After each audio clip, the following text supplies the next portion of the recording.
کتنا رلاتے ہیں آپ مجھے۔ میں نے اتنی دفعہ پوچھا کہ مہینے میں 1 دفعہ تو آ جائے کریں، وہی بہانہ ہوتا ہے آپ کا کہ آپ بزی ہیں بزی ہیں بزی ہیں، تو پھر شادی کیوں کی؟ میری جوانی کا ستیہ ناش کیوں مارا؟ میں تو اتنی چھوٹی عمر کی تھی، آپ نے کہا تھا کہ مجھ سے پیار ہو گیا ہے اور آپ مجھے بہت جلد سب کے ساتھ رکھیں گے۔ آپ نے یہ وعدہ کیا تھا کہ میں تمہیں رکھوں گا اپنی چھت کے نیچے اپنی پہلی بیوی کے ساتھ، اور سنت پوری کریں گے۔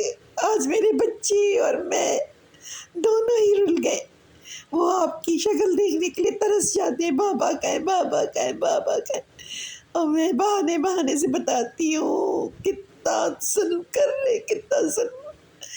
کسی کو نہیں پتا کہ میرا آج کیا حال ہے۔ چھوٹی سی عمر تھی میری، باپ نے اٹھا کے دے دیا، مجھے تو کچھ پتا نہیں تھا کیا ہونے والا ہے، اور اتنا پیار کر کے میری عادتیں خراب کر کے اب مجھے رات کو نیند نہیں آتی، ساری آپ کی رومانٹک باتیں یاد آتی ہیں۔ اب میں کیا کروں؟ میں تو بے بس ہوں۔ باہر نکلنے کو آپ نے منع کیا ہے، ڈاکٹر کے پاس جانے کو منع کیا ہے، اس کے لیے منع کیا ہے، اس کے لیے منع کیا ہے، اندر ہم لوگ روح پوش ہو کے بیٹھے ہیں۔ جو کچھ ہوگا جب آپ آئیں گے تو آپ اس کا انتظام کریں گے۔ میرے پاس تو کپڑے بھی ختم ہو گئے اور میرے بچوں کو اتنی چیزوں کی ضرورت ہے، جب کھانسی زکام ہوتا ہے تو ہم ایسے ادھر ادھر کی دوائیاں جو شدہ وہ شدہ پلا کر ان کو ٹھیک کر دیتے ہیں، بخار میں وہ لوگ تپ رہے ہوتے ہیں۔ میرے پاس کوئی آسائش نہیں ہے، میرے پاس کوئی جگہ نہیں ہے جانے کی۔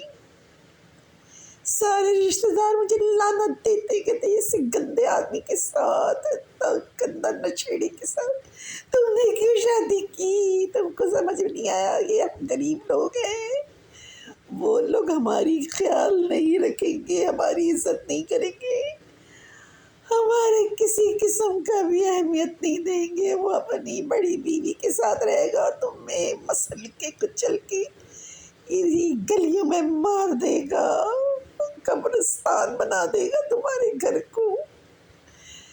اتنے مہینوں بعد آتے ہیں، اتنے مہینوں بعد آتے ہیں بچے، میں سب ہم رل گئے۔